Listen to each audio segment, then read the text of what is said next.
আলেকজান্দ্রিয়ার ঐতিহাসিক গুরুত্ব। প্রচলিত কিংবদন্তি অনুসারে ফারস দ্বীপের মানুষজন নাকি জাহাজডুবির জন্য দায়ী ছিল, অর্থাৎ তারা ইচ্ছাকৃতভাবে জাহাজ ডুবিয়ে দিত। এজন্যই প্রথম রাতের বেলায় জাহাজগুলোকে নিরাপদ বন্দরে প্রবেশে সহায়তা করার উদ্দেশ্যে এই বাতিঘর নির্মাণ করেন।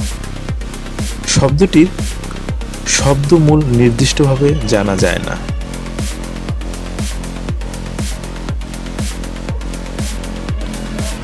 তবে পরবর্তীতে এই শব্দটি আধুনিক গ্রিক ভাষায় সাধারণভাবে বাতিঘর বলতে বোঝাতে ব্যবহৃত হতে শুরু করে। চতুর্থ শতাব্দীতে দিকে ওলবিয়া লিবিয়া থেকে প্রাপ্ত একটি মোজাইকের আলেকজান্দ্রিয়ার ফারস বাতিঘরকে চিত্রিত করা হয়েছিল এখানে।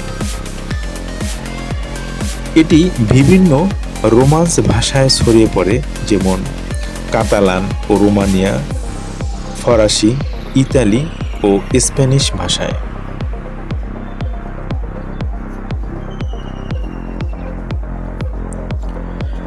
এরপর এটি এসপেরান্তের ভাষায়, পর্তুগিজে, এমনকি কিছু স্লাভিক ভাষায় যেমন বুলগেরিয়ান গৃহীত হয়েছে।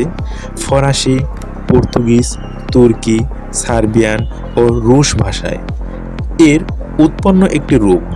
ফার বা ফারল শব্দটি গাড়ির হেডলাইট বোঝাতেও ব্যবহৃত হয়ে থাকে।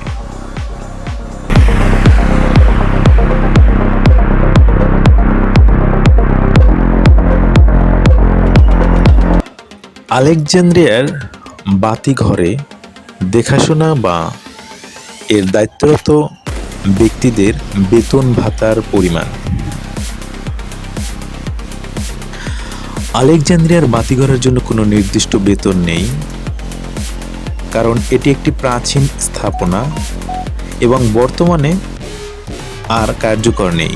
তবে ইন্টারনেটে ভাইরাল হওয়া একটি ধারণা অনুযায়ী বাতিঘরের আলো জ্বালিয়ে রাখার জন্য বছরে $3.6 মিলিয়ন বেতনের প্রস্তাব করা হয়েছিল, যা বাংলাদেশি মুদ্রায় দাঁড়ায় প্রায় 30 কোটি টাকা, যা ছিল মূলত একটি কাল্পনিক ধারণা।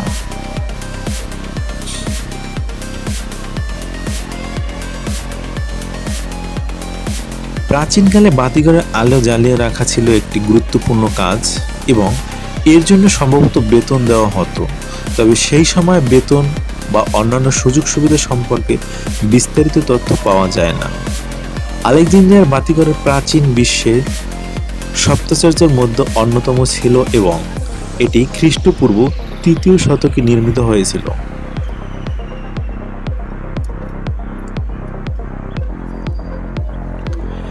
এটি আলেকজান্দ্রিয়া শহরের উপকূলে ফারস দ্বীপে অবস্থিত ছিল এবং এর প্রধান কাজ ছিল সমুদ্রগামী জাহাজগুলোর পথ দেখানো।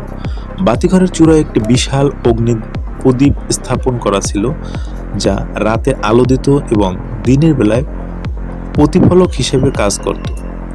প্রাচীন বাতিঘরে কর্মচারী এবং তাদের বেতন সম্পর্কে বিস্তারিত কোনো তথ্য পাওয়া যায় না।